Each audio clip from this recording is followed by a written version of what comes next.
தென்மேற்கு வங்கக்கடலில் வெள்ளிக்கிழமை பகல் 2:30 மணிக்கு ஃபெஞ்சல் புயல் உருவாகியுள்ளதாக சென்னை வானிலை ஆய்வு மையம் தெரிவித்துள்ளது.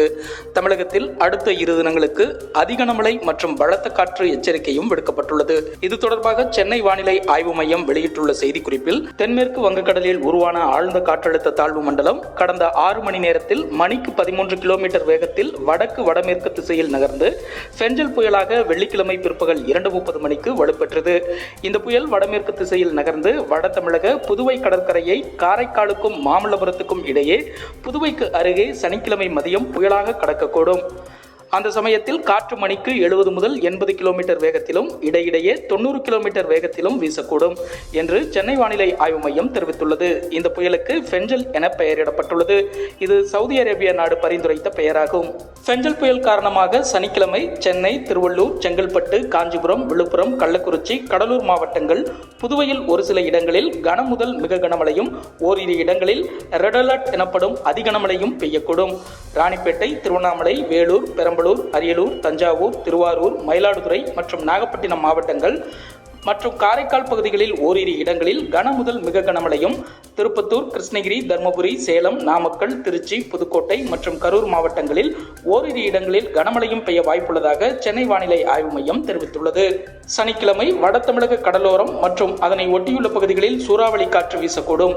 மயிலாடுதுறை, கடலூர், விழுப்புரம், செங்கல்பட்டு, காஞ்சிபுரம், சென்னை, திருவள்ளூர் மாவட்டங்கள் மற்றும் புதுவை பகுதிகளில் சூறாவளி காற்று மணிக்கு 70 முதல் 80 கிலோமீட்டர் வேகத்திலும் இடையிடையே 90 கிலோமீட்டர் வேகத்திலும், நாகப்பட்டினம், திருவாரூர், தஞ்சாவூர், புதுக்கோட்டை, பெரம்பலூர், அரியலூர், திருச்சிராப்பள்ளி, கள்ளக்குறிச்சி, ராணிப்பேட்டை, திருவண்ணாமலை, வேலூர் மாவட்டங்கள் மற்றும் காரைக்கால் பகுதிகளில் பலத்த தரைக்காற்று மணிக்கு 50 முதல் 60 கிலோமீட்டர் வேகத்திலும் இடையிடையே 70 கிலோமீட்டர் வேகத்திலும் வீசக்கூடும் என்றும் மீனவர்கள் யாரும் கடலுக்கு செல்ல வேண்டாம் என்றும் சென்னை வானிலை ஆய்வு மையம் அறிவுறுத்தியுள்ளது.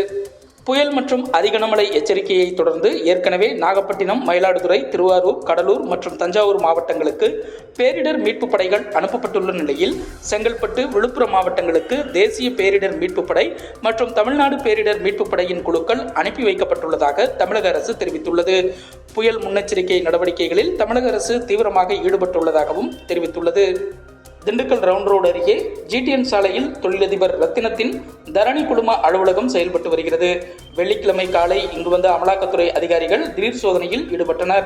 அதேபோல் புதுக்கோட்டை மாவட்டத்தில் அதிமுக, பாஜக ஆகிய கட்சிகளை சேர்ந்த 2 உட்பட 3 பேரின் வீடுகளில் அமலாக்கத்துறையினர் வெள்ளிக்கிழமை சோதனை மேற்கொண்டனர்.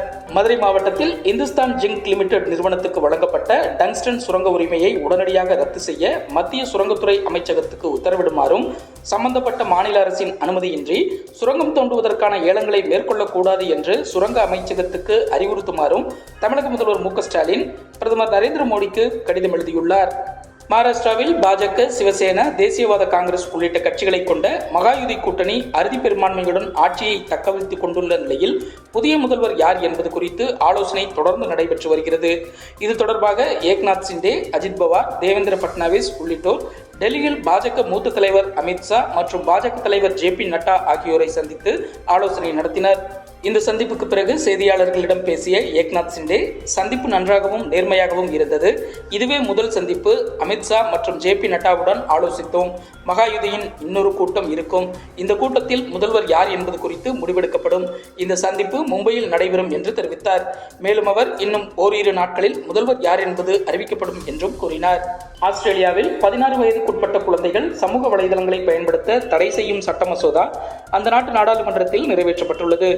இந்நிலையில் குழந்தைகளின் பாதுகாப்பை உறுதி செய்யும் சமூக பொறுப்பு சமூக வலைதள நிறுவனங்களுக்கு உள்ளது என்று அந்நாட்டு பிரதமர் அந்தோனி அல்பானிஸ் தெரிவித்துள்ளார். பல்லடம் அருகே ஒரே குடும்பத்தைச் சேர்ந்த தாய், தந்தை மற்றும் மகன் ஆகியோர் கொலை செய்யப்பட்ட சம்பவம் திருப்பூர் மாவட்டம் மட்டுமின்றி மாநிலம் முழுவதும் பெரும் அதிர்ச்சியை ஏற்படுத்தியுள்ளது. சம்பவ இடத்துக்கு வந்த பல்லடம் DSP சுரேஷ் தலைமையிலான அவினாசிபாளையம் போலீசார் விசாரித்து வருகின்றனர்.